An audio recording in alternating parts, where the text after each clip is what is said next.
en esta tarde.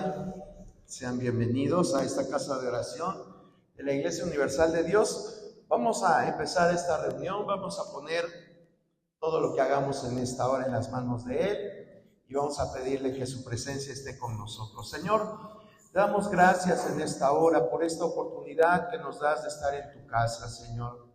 Gracias porque has sido bueno con nosotros, Señor. Gracias porque no nos has dejado, no nos has desamparado, Señor. Por eso es que hemos venido en esta hora a darte la gloria, la honra a través de la alabanza. Pero antes, Señor, queremos escuchar tu palabra. Queremos que tú nos alimentes, que nos des ese consuelo, nos des esa edificación, esa exhortación que tanto necesita nuestra vida, Señor. Ayúdanos a ser más que oidores, hacedores de tu palabra. Danos la sabiduría para aplicarla a nosotros mismos, Señor, que podamos vivir a través de ella, porque sabemos que si lo hacemos de esa forma, vamos a ser rica y abundantemente bendecidos. Gracias por la vida de mis hermanos que ya están aquí en este lugar, Señor, como aquellos que van a venir, tráelos con bien. Y que juntos y en armonía podamos darte a ti, Señor, este culto, esta celebración, Señor, para tu honra y para tu gloria. Te lo pedimos en el nombre de tu Hijo amado Jesucristo. Amén. Te invito a que abra su Biblia, hermano. Vamos a leer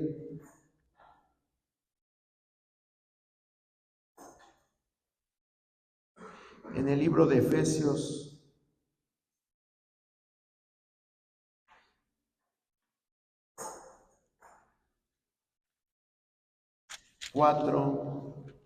Verso 3.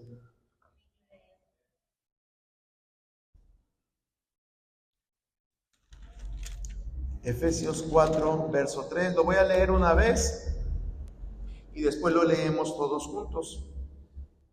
Dice la palabra del Señor: solícitos en guardar la unidad del Espíritu en el vínculo de la paz. Ahora todos juntos. Solícitos en guardar la unidad del Espíritu en el vínculo de la paz. Pueden sentarse, hermanos.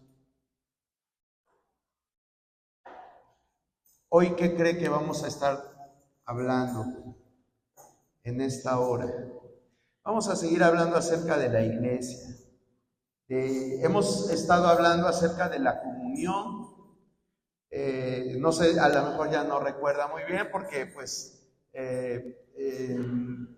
como que le dimos una pausa, pero lo vamos a retomar. ¿Y por qué lo volvemos a hablar? Pues porque es necesario que sepamos que Dios habita en un pueblo donde hay armonía, donde hay paz, donde hay tranquilidad, donde nos tratamos de sobrellevar los unos con los otros. Porque si bien a veces nuestros caracteres, nuestras personalidades, nuestros deseos son diferentes de cada uno de nosotros, pero debemos de entender que hay cosas que nos unen, cosas que nos deben de mantener unidos, y eso es lo que vamos a seguir viendo en esta hora. Hablamos acerca de los pilares de la comunión, hablamos acerca de cómo cultivar la comunión, hablamos de lo que ha sido cómo debemos nosotros sentirnos parte de, es decir, la pertenencia que yo les mencionaba hace algunas semanas, ¿sí? Y yo espero que todo esto lo estemos meditando. Hoy vamos a hablar, yo creo que va a ser la última enseñanza que vamos a hablar acerca de este tema. Y a esta enseñanza le puse: cuida tu iglesia. Cuida tu iglesia. Podría yo decirles, como nos dijo hace unos domingos la pastora Paola, pues que debemos de mantener el lugar, ¿verdad? Es importante darle un mantenimiento a este recinto, pero aparte de hermosear el recinto, pues tenemos también que cuidar la iglesia. Recuerde usted que la iglesia pues no son las cuatro paredes. La iglesia somos nosotros. Nosotros somos esa asamblea. Acuérdense que iglesia en griego significa asamblea. Es decir, no significa lo que mal llamamos a veces iglesia, no son los edificios, sino que somos nosotros. Entonces debemos de cuidar, debemos de mantener, como dice aquí la palabra de Dios, en Efesios capítulo 4, la unidad del Espíritu. Sí, la unidad. Lo que debemos de estar manteniendo es esa unidad. La unidad es el alma de la comunión. La unidad es el alma de la comunión. Destrúyela y clavarás un dardo en el corazón a Cristo. Padre, sería algo irrelevante lo que yo le estoy diciendo. Parecería algo que no tiene importancia. El hecho de que no nos llevemos bien, el hecho de que haya diferencias que hacen que haya rivalidades, que haya contiendas, que haya envidias, que haya enemistades, parecería que es algo de lo más normal. Pero en el cuerpo de Cristo, en la iglesia, eso no debe de verse como algo normal. Debe de combatirlo cada uno de nosotros. Porque todo esto de la unidad no depende tan solo de un grupo de personas, sino que depende de todos. Todos los que somos miembros vamos a poner, de esta iglesia, pues debemos de guardar esta unidad. Dice Pablo, solícitos en guardar la unidad del Espíritu en el vínculo de la paz. Cuando no lo hacemos, pues lastimamos el corazón de Dios.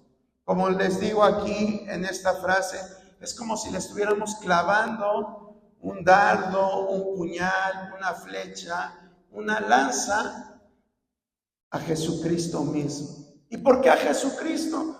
Porque Él fue el que le dijo a sus discípulos en los últimos momentos de su vida, dice, así como el Padre y yo somos uno, ustedes también deben de ser uno. Si recuerdo esas palabras que están plasmadas en el Evangelio de Juan y que Jesucristo mismo se las dijo a sus discípulos un día antes, en la noche, antes de que a Él lo tomaran preso. Él les dijo, así como el Padre y yo somos uno, así ustedes también deben de ser. Uno de sus discípulos le dijo a Jesús, Felipe, le dice, muéstranos al Padre. Felipe le dijo a Jesús, muéstranos al Padre. Y Jesús le dijo, tanto tiempo he estado contigo, Felipe, y no me conoces. ¿Qué le estaba tratando de decir Jesús a Felipe? Pues que así como era Él, así era el Padre, Dios el Padre. Entonces vean que el mayor ejemplo de unidad es la Trinidad. La Trinidad es un solo Dios en tres personas, pero que viven en armonía. Ellos nunca se están peleando, no están diciendo, ay, ahora te hicieron muchos cantos a ti, ahora cantaron mucho a ti y a mí no me hicieron caso. Ellos nunca se están peleando por situaciones de este tipo. Hay una perfecta armonía entre el Padre, entre el Hijo y el Espíritu Santo. Más a veces nos peleamos nosotros en las iglesias por cuestiones tan triviales, tan vagas que hay y que estamos ahí. Incluso ya no es tanto por problemas de carácter, ya no es tanto por problemas de personalidad o por problemas de gustos. A veces hacemos contienda por problemas doctrinales. Como si el defender nosotros ciertas posturas fueran a cambiar alguna situación en la cosmovisión de Dios. Y eso para nada cambia las situaciones. Pero así somos los humanos, somos muy tendientes a defender a veces cosas que para Dios son irrelevantes. Para Dios son irrelevantes, pero nosotros tomamos un estandarte por defenderlas y creemos que así son. Y muchas veces creemos que así son por nuestra propia experiencia, porque alguien nos los transmitió de esta forma, o porque simplemente esa es la mejor forma en que nosotros interpretamos la palabra de Dios. Pero pues, muchas de esas cosas no son o no son lo que Dios, no las interpretamos a la manera en que Dios quiere que las interpretemos. Y eso es bien importante, porque Dios prefiere que nosotros estemos unidos y en lugar de que nosotros estemos discrepando por cosas que, vuelvo a repetir, a veces son irrelevantes. Entonces, la misma palabra de Dios nos da algunas pautas para que nosotros podamos llevarnos bien y de esta forma cuidar a la iglesia. Porque a lo mejor yo les estoy diciendo, el título de esta enseñanza es Cuida tu iglesia, pero ¿de qué forma la vamos a cuidar? ¿De qué forma la vamos a mantener limpia? Pues viviendo en unidad. Aquí el apóstol está diciendo solícitos en guardar la unidad del Espíritu en el vínculo de la paz. La mejor forma en que nosotros podemos guardar a la iglesia es cuidándola en unidad. Qué bonita es la unidad. Yo no sé si usted ha visto todos estos seres vivos tan pequeñitos como son las hormigas.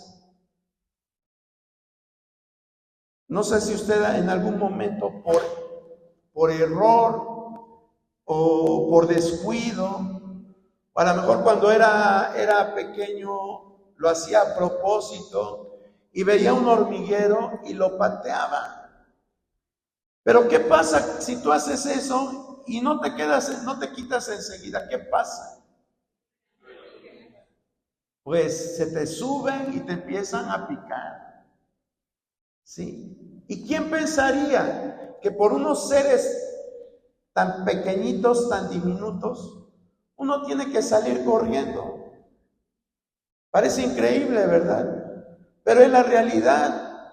¿O qué pasa cuando tú ves ahí un panal de abejas que se está formando ahí en tu casa, cerca de tu puerta o en la ventana?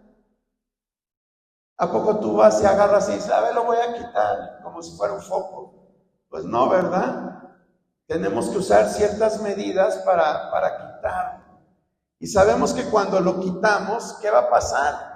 Pues las avispas se alborotan y si te descuidas y no te proteges, pues te van a picar y hasta el hospital puedes ir a dar por sus aguijones de estos animalitos. ¿Y quién diría tan pequeñitos, tan insignificantes, pero que cuando se juntan, ¿qué pasa?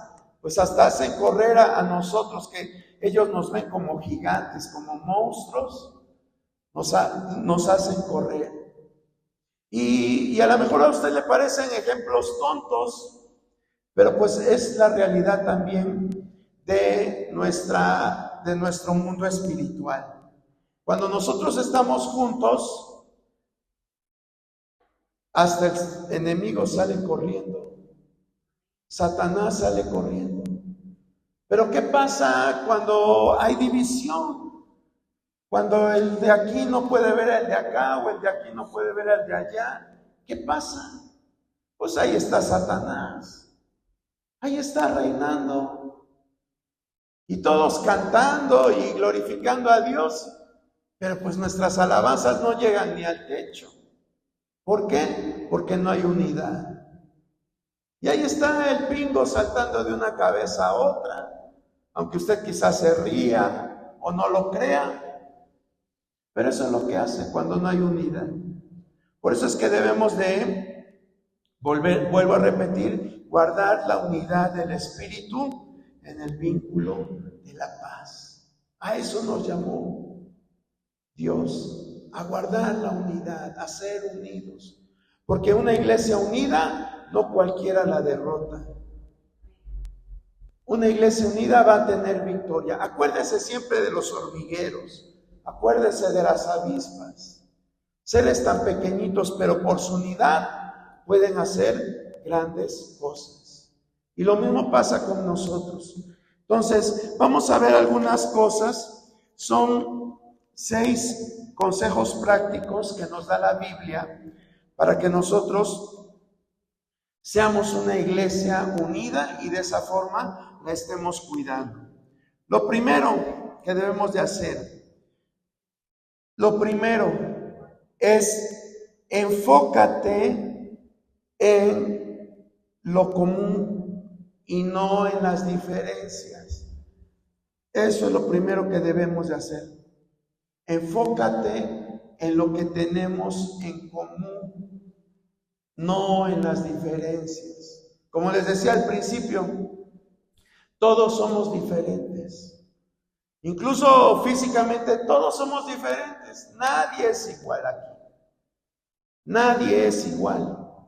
Pues en nuestra personalidad, en nuestros gustos, aún en nuestra vida espiritual, pues somos diferentes porque algunos ya tienen un largo trayecto avanzado y unos apenas están empezando a caminar en la vida espiritual. Pero esas diferencias no deben de ser motivo para que haya desunión.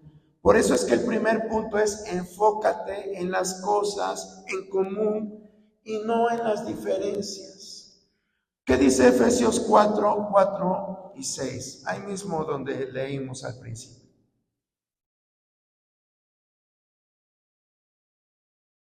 Si alguien lo quiere leer, por favor.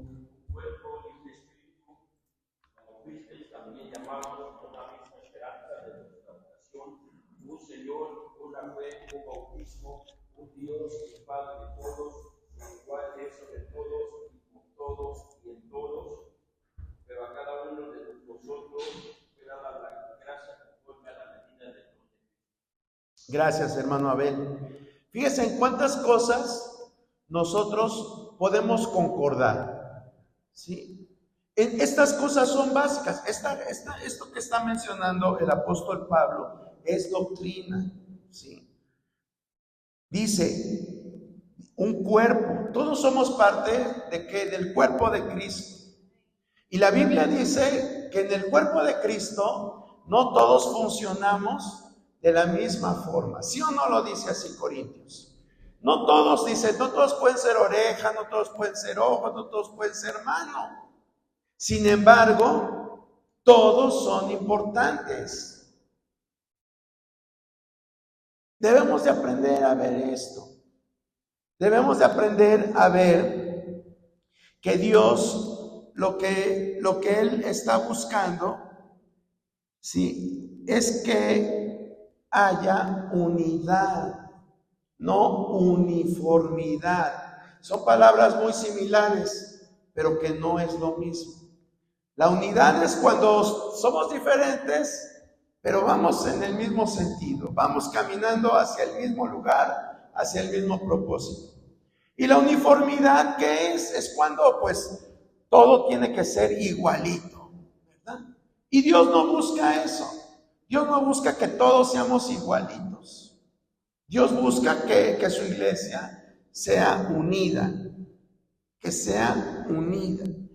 Entonces, también dice aquí que tenemos un mismo espíritu. ¿Cuál espíritu es el que nos gobierna, hermanos? El Espíritu Santo. El Espíritu Santo es el que nos debe de gobernar. Y yo creo que todos tenemos el Espíritu Santo, ¿o no? Ay, como que no comieron este día.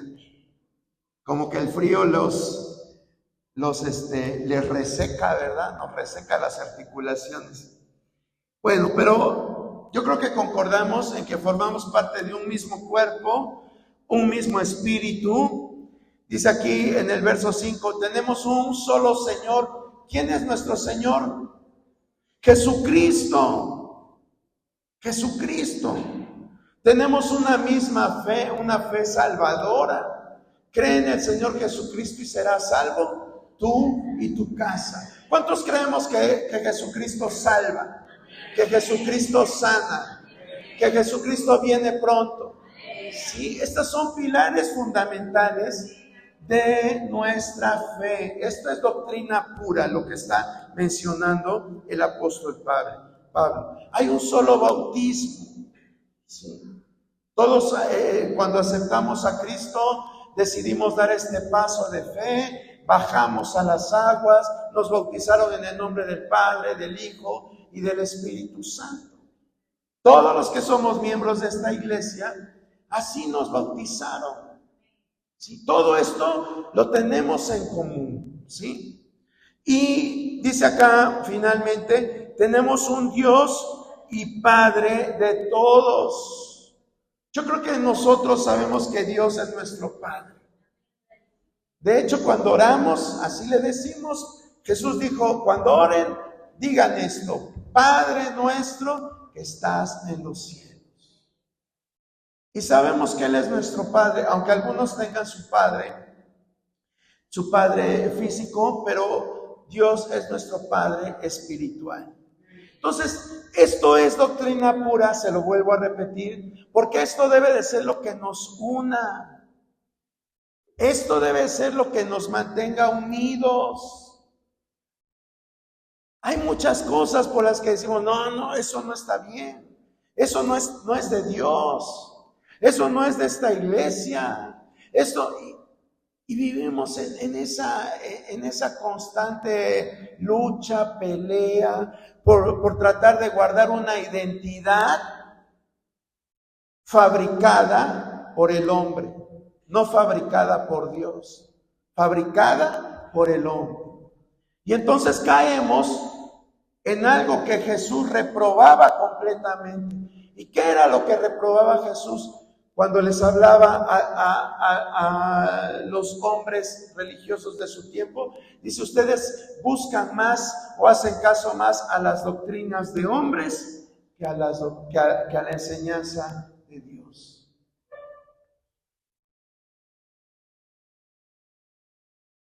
Y vuelvo a repetir, este primer punto es, enfoquémonos en lo común y no en las diferencias. Ve usted qué dice 2 de Timoteo 2:23. 2 de Timoteo 2:23. Pero desecha las cuestiones necias y sensatas, sabiendo que engendran contiendas. Gracias, hermana Cari.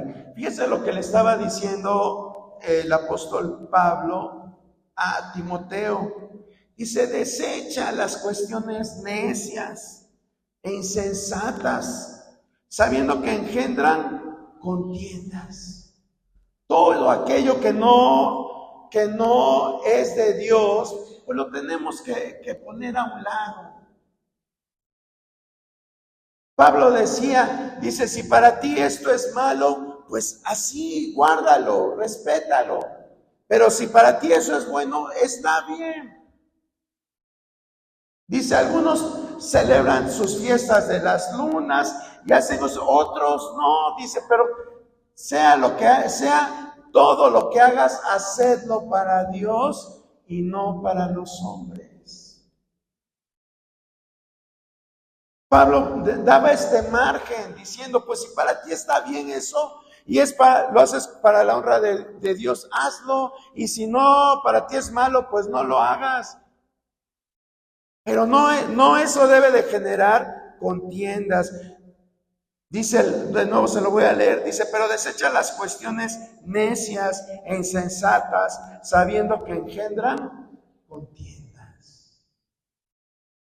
Y leemos estos pasajes, pero pues, a veces no nos cae el 20. No nos cae el 20 porque estamos bien aferrados a la tradición, a lo que por generaciones se ha hecho.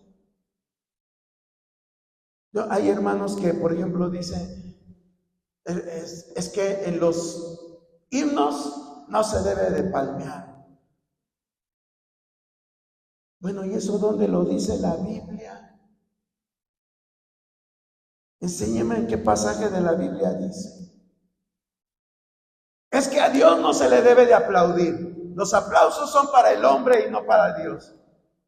Bueno, ¿y dónde dice eso?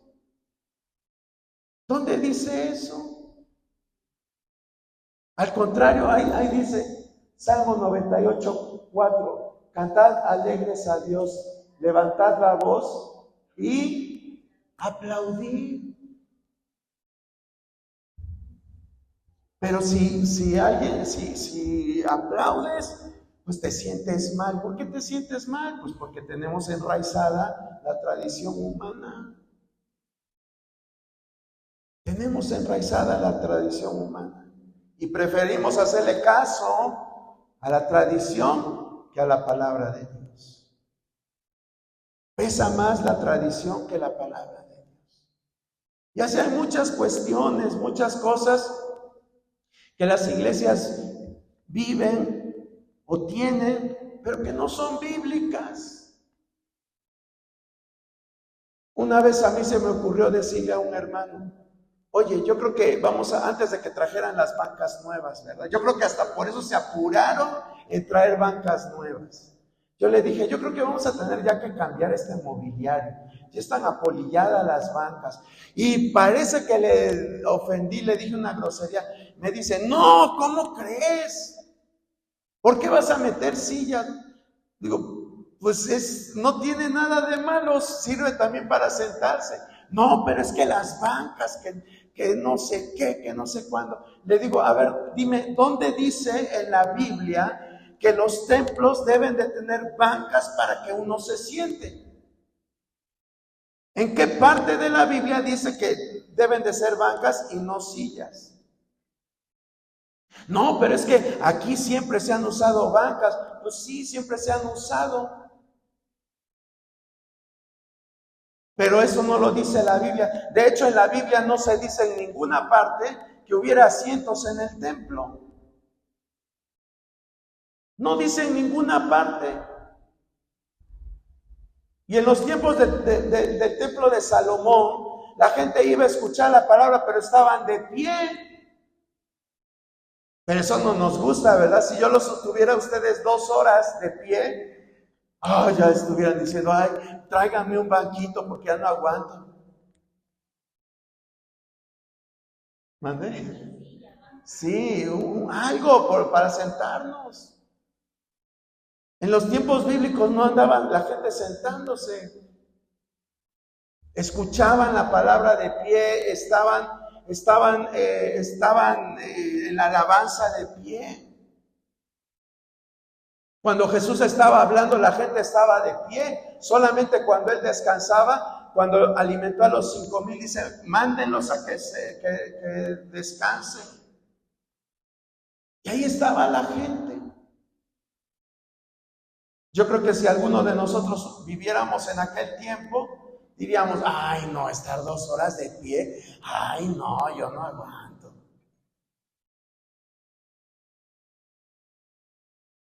Pero así vivimos. Si un día yo creo que se nos ocurriera predicar de allá y poner las bancas para acá, más de uno diría, ¡sacrilegio!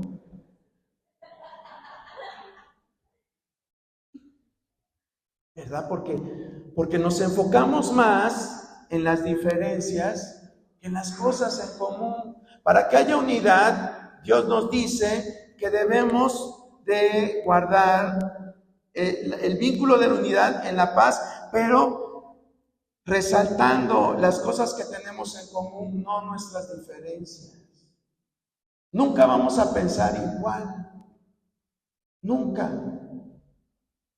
Pero Dios quiere que aprendamos a llevarnos y guardar la doctrina fundamental. ¿Cuál es la doctrina fundamental? Lo que les acabo de leer.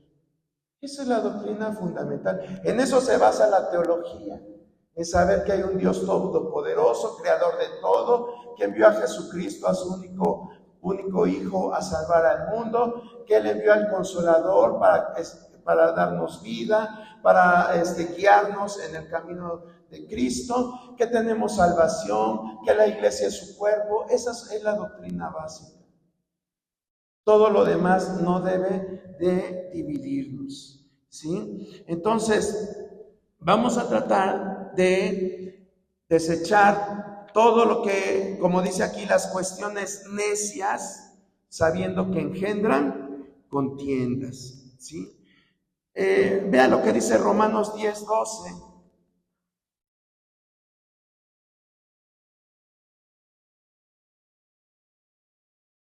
Romanos 10:12, ¿qué dice? Pues el mismo que es el Señor de todos, es rico para con todos, para los que le invocan. Gracias, hermana Cari. Dice, porque no hay diferencia entre judío y griego, pues el mismo que es Señor de todos es rico para con todos los que le invocan.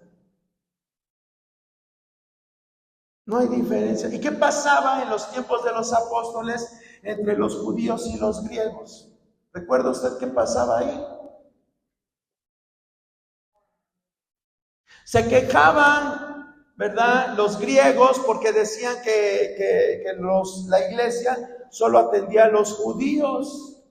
Y los griegos, como que a los griegos los miraban así feíto, ¿verdad? Como que a le daban, a los judíos les daban la pechuga de pollo y a los griegos les daban las patitas o el guacal. Entonces se empezaron a quejar.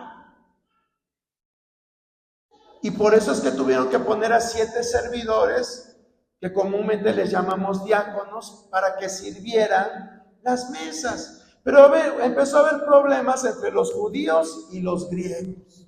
Y por eso la palabra de Dios aquí dice, porque no hay diferencias entre judío y griego. No hay diferencia.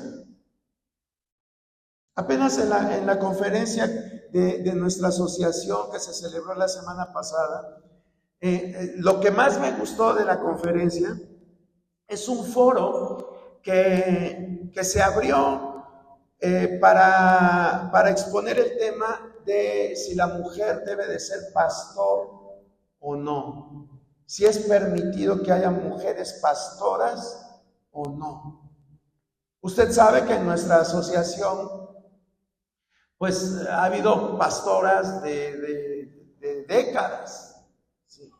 Ahí invitaron a era un panel conformado por 6 pastoras, y la que tiene más tiempo de pastoreo tiene 42 años, de nuestra asociación, 42 años.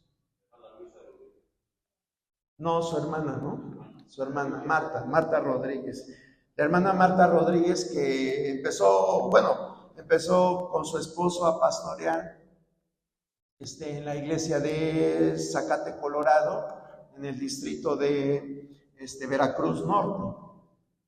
Y me encantó, le digo, fue lo que más me gustó de la conferencia, ese foro. Y pues cada una de ellas expuso pues las experiencias que ha vivido, el rechazo que ha recibido por parte de la iglesia, porque la iglesia también tiene esa costumbre humana de creer que la mujer no es apta para el pastoreo, para el pastorado.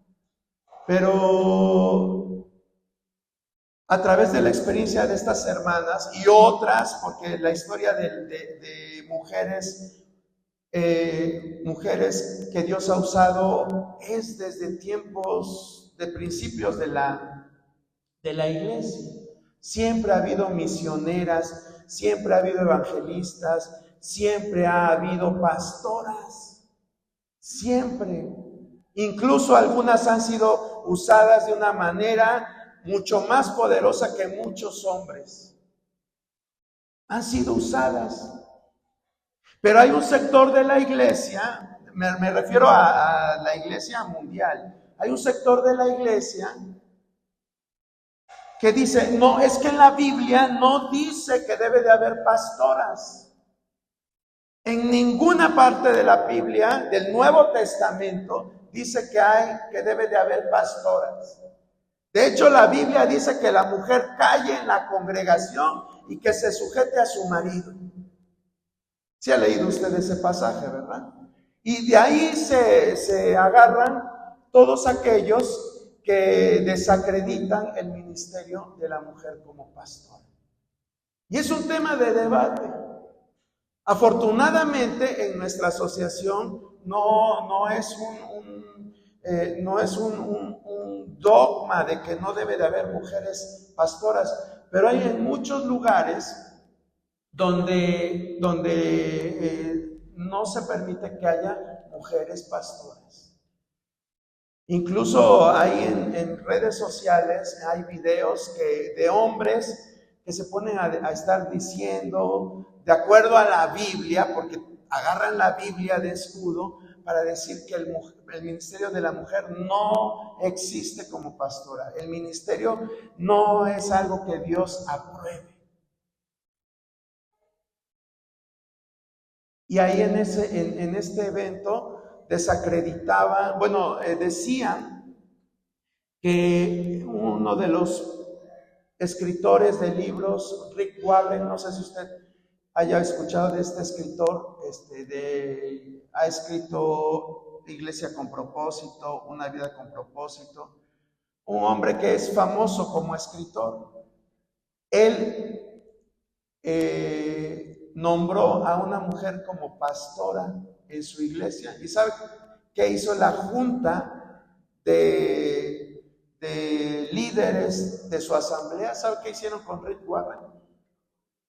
Lo corrieron por haber nombrado a una mujer como pastora. A ese grado llegamos, hermano. A ese grado llegamos en el cuerpo de Cristo. No le digo aquí, aunque aquí también tenemos nuestros lastres de costumbres humanas, pero no hemos llegado a ese punto. Pero a ese punto de ignorancia, porque los que postulan todos estos tipos de doctrinas, pues son la gente que aparentemente es muy erudita, los grandes teólogos, los que estudian mucho la Biblia, son los que postulan ese tipo de doctrinas. Pero que en la experiencia de la iglesia vemos que no es algo, aunque aparentemente está fundamentado en la Biblia, pero que Dios aprueba ese ministerio. Y así como aprueba, como este caso, como este ejemplo de una doctrina mal fundamentada, así hay muchos ejemplos de otro tipo de doctrinas. La gente dice, es que no dice en la Biblia eso, no lo dice. Y ya con eso se quitan de que, pues como no está en la Biblia, pues que no se puede, o que eso no es de Dios. Y a eso lleva muchas veces el estudio de la palabra sin tener una experiencia real con Dios. A eso lleva, a sistematizar todo. No, es que primero es A, luego B y luego es C. Y si quieres poner A y luego C, estás mal. Desgraciadamente así pasa, así ha pasado en la historia de la iglesia con los hombres que aparentemente estudian mucho. Pero Dios no es así. Dios no es cuadrado como nosotros queremos o creemos que es. Dios no es cuadrado. Yo estoy seguro que si en la Biblia no dijera que en los tiempos de Josué el sol se detuvo, no lo creeríamos. Porque diríamos, es que Dios no puede violar la ley de la rotación de la tierra, no puede violar la ley de la traslación de la tierra. Y no creeríamos lo que dice la Biblia. Tampoco creeríamos que en el tiempo de Ezequías Dios hasta retrasó el tiempo como una señal de vida para el rey. No lo creeríamos. Si en la Biblia no estuviera que el mar se abrió, diríamos, ¿cómo? ¿Cómo se hizo eso? Y hay tantas cosas que no tienen explicación. pero que sabemos que son reales porque están en la Biblia. ¿Y qué nos demuestra esto? ¿Qué nos demuestra? Que Dios no tiene límites. Que Dios no tiene límites. Cuando nosotros decimos, es que eso no es de Dios, ¿cómo vamos a probar nosotros si algo es de Dios o no? Dice la palabra, probad los espíritus si son de Dios. ¿Y cómo lo puedes probar? Pues viendo el resultado de esa experiencia. Esa es la forma más práctica de saber si algo es de Dios o no. Compruébalo. ¿Qué pasó después de esa experiencia? ¿Qué pasó con esa persona que vivió esa experiencia? ¿Ama más a Dios o es indiferente?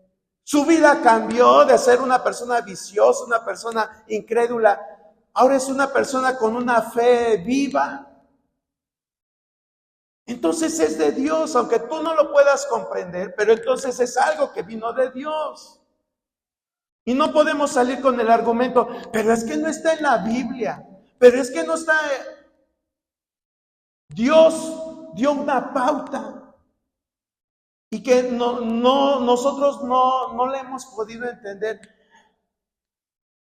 En la Biblia dice que si se escribiera todo lo que hizo Jesús, no cabría en el mundo. ¿Sí o no dice así la palabra? Algunos dicen, ay, es que sí, o que sí, yo es como si le dijera que sí a todo lo que está diciendo este loco.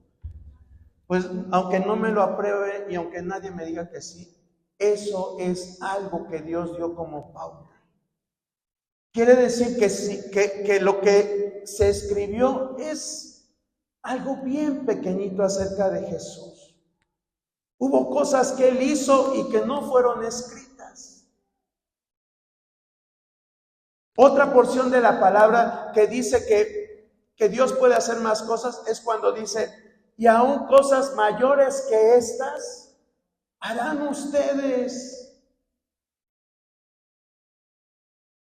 Eso nos da un margen a no ser tan cerrados, a creer que Dios puede hacer muchas cosas que a lo mejor para nuestra lógica no tienen sentido.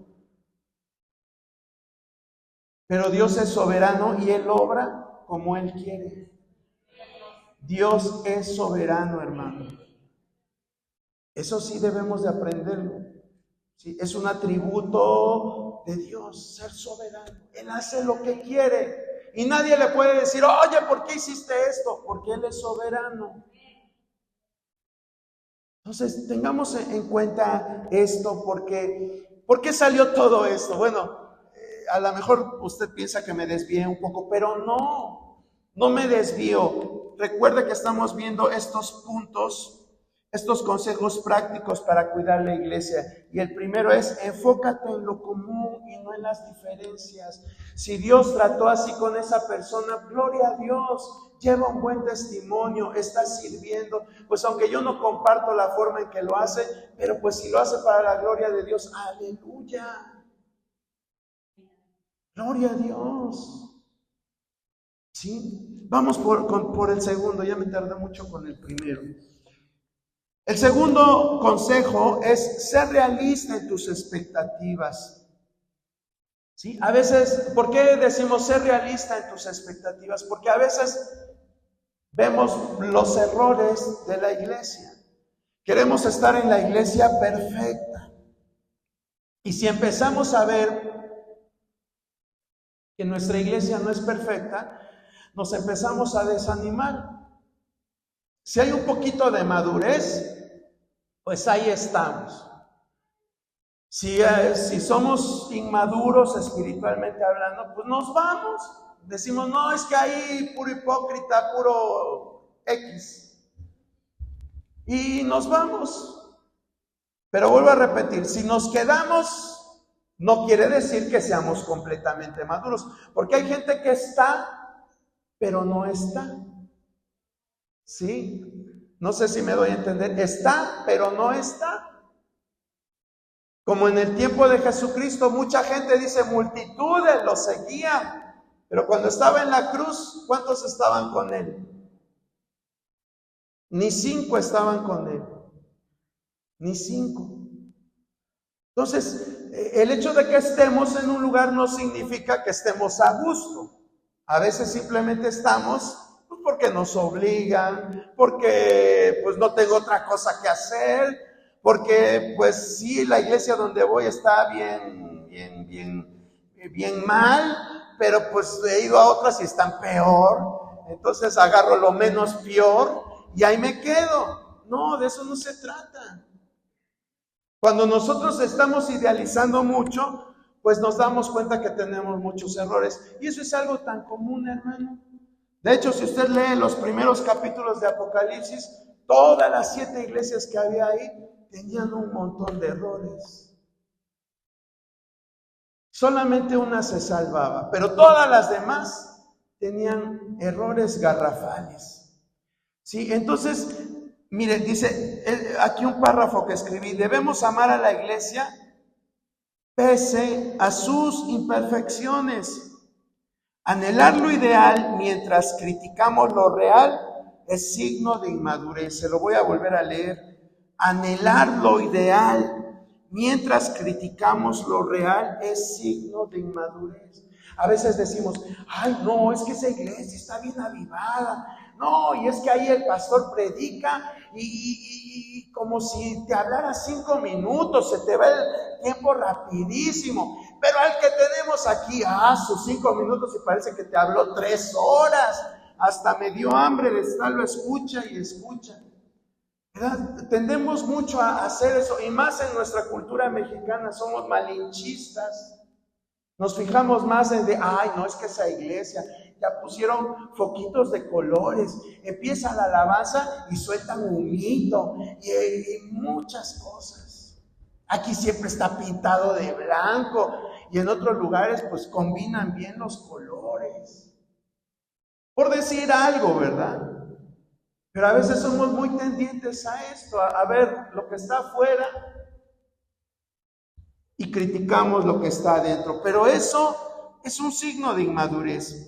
Por otra parte, conformarnos con lo real sin luchar por lo ideal, eso es complacencia. Entonces van a decir, bueno, ¿y entonces qué hago? ¿Pienso en lo ideal o me quedo conforme con lo real? No. Tenemos que avanzar, tenemos que ir hacia adelante, sin criticar. Y ese es el tercer punto, sin criticar. ¿Sí? El tercer punto es animar más que criticar. Animar más que criticar. Ahí mismo en Efesios 4:29, ¿qué dice?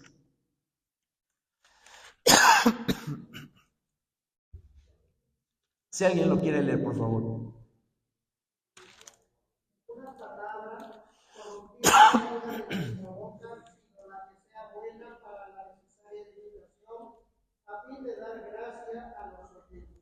Gracias, hermana Clara. Dice, ninguna palabra corrompida. Y a lo mejor entendemos por corrompido quizás groserías, majaderías, maldiciones. Y creemos que eso es corrompido. No, pero lo corrompido también es cuando nosotros nos quejamos. Cuando nuestra plática va con un efecto para desanimar. Eso también es algo que corrompe. ¿Por qué? Porque lo transmites. Lo transmites. Hay gente que no está a gusto en un lugar. ¿Y qué cree que hace? En lugar de callarse y ponerse de rodillas y pedirle a Dios, Señor, está bien loco este tipo que nos enseña, pero cámbiale su corazón y ponerse ahora sí en el vallado. No. ¿Qué es lo que hace mejor? Se jala a sus cuates, no, pues ¿cómo ves? ¿Cómo ves? ¿Ve que está re loco? Ahora nos quiere meter cosas que no son de Dios. Y eso es corromper, eso es desanimar. Y así suele suceder. Hay personas en lugares donde está una situación así Y esas personas empiezan a soltar, a decir, a criticar. ¿Y sabe qué es lo que pasa? Que la gente que las escucha se va y ellos siguen estando ahí. Ellos siguen estando ahí.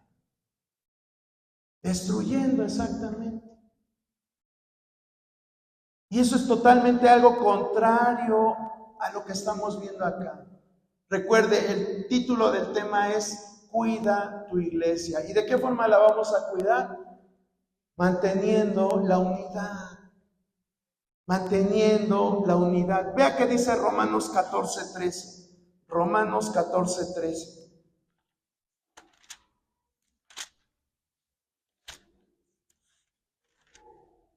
Así que ya no juzguemos más los unos a los otros, sino más bien decidir no poner tropiezo que sea ocasión de caer al hermano. Gracias, hermana Clara. Fíjese el consejo que da el apóstol Pablo. Dice, así que ya no nos juzguemos más los unos a los otros. Puede ser que yo no estoy de acuerdo con lo que está planteando aquel, pero ¿qué tengo que hacer? Pues me callo. Me quedo callado. Pero es que, hermano, yo me siento como una olla express que voy a explotar si me quedo callado. Pues ponle ahí el taponcito ese que se le... ¿Sí han visto ustedes las ollas express que les ponen un taponcito, verdad? Y para que no se salga, no salga disparado el chorro de vapor. Ahí está, así ponte uno en tu boquita, en tu cabeza. Porque cuando nosotros soltamos la lengua, ay, hermano, pero es que se lo estoy diciendo a mi hermano. Sí, pero lo estás contaminando. Tus palabras son veneno. Son veneno. A lo mejor tu cuate, tu amigo, tu hermano del alma, ni siquiera se había dado cuenta. Y tú, como la serpiente, cuando les dio el fruto a Adán y Eva, abren los ojos. Y aquí dice muy claramente que cuando nosotros hacemos eso, dice que somos piedra de tropiezo. Somos piedra de tropiezo. Y en serio que hay situaciones así, hermano. Ha habido gente que se va, que está desanimada, porque hay gente así, que no se supo callar y riega su inconformidad. Y ellos bien complacidos, por no decir conchudos, ahí siguen ocupando su lugar en una banca. Y aquellos, pues ya ni vienen. Ya no vienen. Pero dice acá que eso es ser piedra de tropiezo. ¿Y qué dijo Jesús cuando nosotros hacemos esto? Que somos piedra de tropiezo. Dice que es mejor que te amarres una piedra de molino y yo no lo digo, lo dijo Jesús. Pero eso no lo leemos, ¿verdad? Eso no lo leemos. Eso no lo ponemos por obra. Pero aquí muy claramente está diciendo la palabra, así que ya no nos juzguemos más los unos a los otros, sino más bien decidir no poner tropiezo u ocasión de caer al hermano. La Biblia es bien clara. Lo que pasa es que a veces no nos gusta entenderla. ¿Sí? El 10 dice... El verso 10, pero tú ¿por qué juzgas a tu hermano? O tú también ¿por qué menosprecias a tu hermano? Porque todos compareceremos ante el tribunal de Cristo. No, pero es que él no hace bien las cosas. Es que la forma que está agarrando él no es de Dios. Bueno, déjalo. Dice la Biblia que algún día esa persona tiene que comparecer ante Dios. ¿Tú por qué lo estás juzgando? ¿Qué estás defendiendo? Estamos más bien dañando la iglesia, creyendo que defendemos. Dice la palabra, déjalo. Dice, pero tú, ¿por qué juzgas a tu hermano? O tú también, ¿por qué menosprecias a tu hermano? Todos vamos a comparecer ante el tribunal de Cristo y ahí es donde vamos a vernos cara a cara. Hay mucha gente, hermano, hoy en día que se dedica a esto, ese es su pan diario, están critica y critica, que a la pastora, critican a una mujer porque es pastora, pero aparte de que es pastora, critican lo que enseña, y ahí lo suben a redes sociales, dicen, es que esto no es de Dios, o están ahí oyendo canciones de gente que supuestamente no les gusta su ministerio, pero están oyendo sus canciones, y luego ¿sabe qué es lo que hacen? Se ponen a criticar la letra de la canción y a decir 5 canciones que no son bíblicas, 5 manifestaciones de lobos rapaces que no son de Dios. Y eso es lo que están publicando. Hay canales de cristianos estudiosos de la palabra que se dedican a eso. ¿Y sabe qué es lo que buscan? Monetizar. Buscan el morbo de la gente para que estén viendo sus videos, incrementen sus vistas y de esta forma esta gente perversa viva del dinero que le dan las redes sociales. Y ahí los morbosos cristianos, está uno viendo ahí toda esta basura que publican. Apenas estaba viendo, ay Dios mío, creo que ya me pasé, Dios mío, ya me pasé. Me voy a pasar. Con esto termino, ya a ver si para el próximo jueves termino el tema. De veras que me dolió mucho. Bueno, me alegré, pero después me dolió. Me alegré porque publicaron, no sé a ciencia cierta, si lo que subieron en este video que les voy a contar sea cierto o no. A últimas, a mí, perdón por la expresión, me vale, ¿sí? No me quita el hambre, no me quita el sueño, pero sí me dio alegría que, por ejemplo, ahí se volvió tendencia que supuestamente Thalía se volvió cristiana, supuestamente. Ay, la entrevista a Marcos Witt y hasta cantaron una canción y no sé qué. ¡Qué bueno! ¡Qué bueno que se volvió cristiana! Y si no, pues ni modos, no me afecta a mí en nada. Pero ya hay estas personas que les comento que son los lobos rapaces, son ellos, ahí están comentando. No, que lo que Marcos Witt dijo, que es un ecuménico y que ella es una ecuménica y que, ay Dios mío, hay gente de veras que se pueden llamar cristianos si nada más se la viven criticando, hablando mal. Pues sí, exactamente, cristianos entre comillas, porque lo que los sustenta no es el Espíritu Santo, es el espíritu de crítica. Verle el defecto a todo. Verle el defecto a todo. Y así hay gente, hermano, que lejos de traer unidad a la iglesia, lo que hace es desunirla. ¿Cree usted que si Thalía leyera esos comentarios, le ayudarían en su vida espiritual? Pues no, va a decir, si estos son los cristianos, los espirituales, pues mejor me quedo en el mundo. Y con este tipo de gente pasa que ahí están la gente peleando en redes sociales, los comentarios, no, que yo sí apoyo, no, que yo no. Y ahí el cuerpo de Cristo peleándose por todo este tipo de tonterías.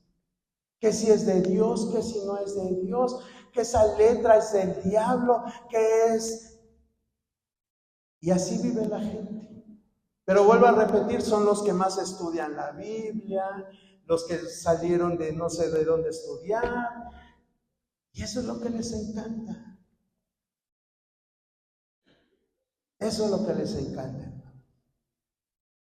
Yo no estoy en contra de que una persona se capacite, de que estudie la palabra. No, al contrario, qué bueno, porque eso trae bendición a la vida. Pero a veces estudiar en lugares en ciertos lugares no es de bendición. Hay gente que sale de institutos, de seminarios, salen solamente para estar criticando al que predicó. Ay, no, es que no hizo una buena homilética, no hizo una buena hermenéutica, es que esas palabras no se usan, es que se viste como pordiosero, es que... En serio, a veces el mucho estudio pues trastorna la mente. Y Dios no nos llamó a eso. Sí, con esto termino. A lo mejor no fue algo mucho que usted quisiera escuchar, pero se tenía que decir y se dijo. ¿Sí? Porque Dios, vuelvo a repetirle, no lo podemos encerrar en un cuadro y decir, es que Dios es así. O porque yo estudié 5 veces teología, ya conozco a Dios. Para nada, hermano. Para nada. Oh, vamos a orar. Señor, te damos gracias.